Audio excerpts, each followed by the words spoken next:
السلام علیکم ورحمۃ اللہ وبرکاتہ۔ ناظرین گرامی، امید ہے کہ آپ تمام احباب بخیر و عافیت ہوں گے۔ رمضان المبارک کا 2 عشرہ ہمارے درمیان سے گزر چکا ہے۔ ہم تیسرے عشرے میں داخل ہو چکے ہیں، جو بہت ہی قیمتی اور برکتوں اور رحمتوں والا عشرہ ہے۔ اس عشرے کی جو سب سے بڑی فضیلت ہے وہ یہ ہے کہ اس عشرے کی طاق راتوں کے اندر اللہ کے حبیب صلی اللہ علیہ وسلم نے ہمیں شب قدر کو تلاش کرنے کا حکم دیا ہے۔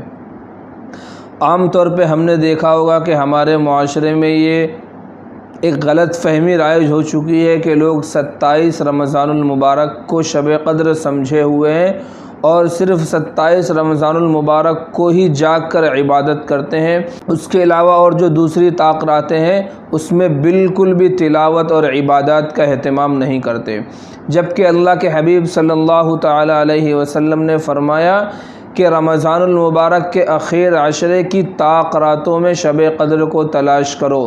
آپ نے یہ نہیں فرمایا کہ 27 کی رات میں تلاش کرو، بلکہ طاق راتوں میں تلاش کرنے کا حکم دیا۔ اور وہ طاق رات کون سی ہے؟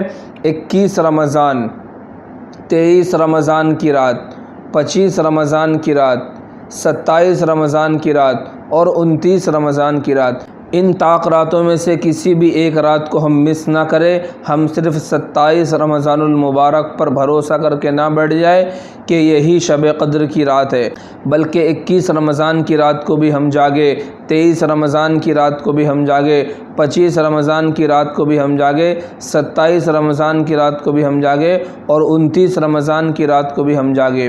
اور رات میں جاگ کر ہم فضولیات لہو و لعب میں نہ لگے، بلکہ قرآن کی تلاوت میں، ذکر و اذکار کی پابندی میں اور نوافل کی پابندی میں ہم اپنے آپ کو لگائیں، اور خاص طور پہ ان راتوں کے اندر ہم تہجد کا اہتمام ضرور کریں۔ ہم سے جتنا ہو سکے 2 رکعت 4 رکعت، کم از کم جو ہے 8 رکعت تو ہم ضرور پڑھیں، اس لیے کہ اللہ کے حبیب صلی اللہ علیہ وسلم کا معمول تھا کہ آپ 8 رکعت تہجد کی نماز اور اس کے ساتھ 3 رکعت وتر، یعنی کہ آپ 11 رکعت پوری زندگی آپ کا یہ معمول رہا ہے۔ 8 رکعت تہجد پڑھتے تھے اور اس کے ساتھ 3 رکعت وتر ملا کر پڑھتے تھے۔ تو ہم سے جتنا ہو سکے 2 رکعت 4 رکعت 6 رکعت، جتنی بھی ہم سے بشاشت کے ساتھ ہو سکے ہم تہجد کی نماز ادا کریں۔ اس کے بعد اپنے ہاتھوں کو اٹھا کر اللہ کے سامنے اپنی ضروریات کو رکھیں۔ آپ کی جو بھی ضروریات ہے وہ اللہ کے سامنے رکھیں، انشاءاللہ اللہ تعالی آپ کی تمام ضروریات کو پوری کرے گا۔ اس لیے کہ یہ وہ رات ہے، اس میں اللہ ایک منادی کے ذریعے اعلان لگواتا ہے اور صبح صادق تک یہ اعلان ہوتا ہے کہ ہے کوئی روزی طلب کرنے والا، میں اس کو روزی عطا کروں، ہے کوئی گناہوں سے معافی چاہنے والا، میں اس کے گناہوں کو معاف کر دوں۔ یہ اعلان رمضان المبارک کی ہر رات میں روزانہ ایک منادی اعلان کرتا ہے۔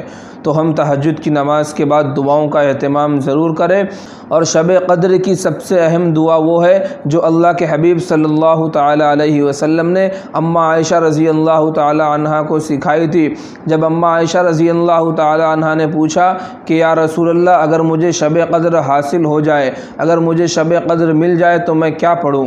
تو اللہ کے حبیب صلی اللہ علیہ وسلم نے فرمایا کہ تم شب قدر میں اس دعا کا کثرت سے اہتمام کرنا، اللہم انک عفو تحب العفو فاعف عنا، اللہم انک عفو تحب العفو فاعف عنی۔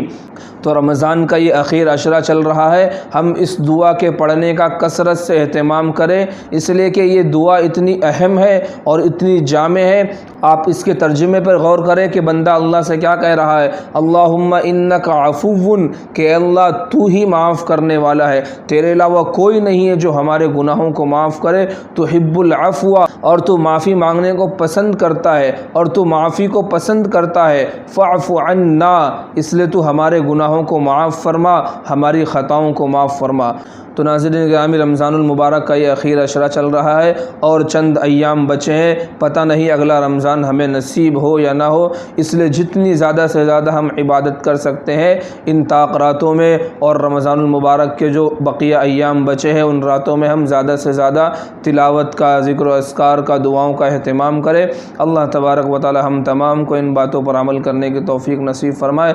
اور آخر میں آپ تمام احباب سے گزارش ہے کہ اگر یہ ویڈیو آپ کو پسند آئی ہو تو اپنے دوست احباب تک خوب شیئر کرے، اور اگر چینل پر نئے ہیں تو ہمارے اس چینل کو سبسکرائب ضرور کر لے۔ السلام علیکم ورحمۃ اللہ وبرکاتہ۔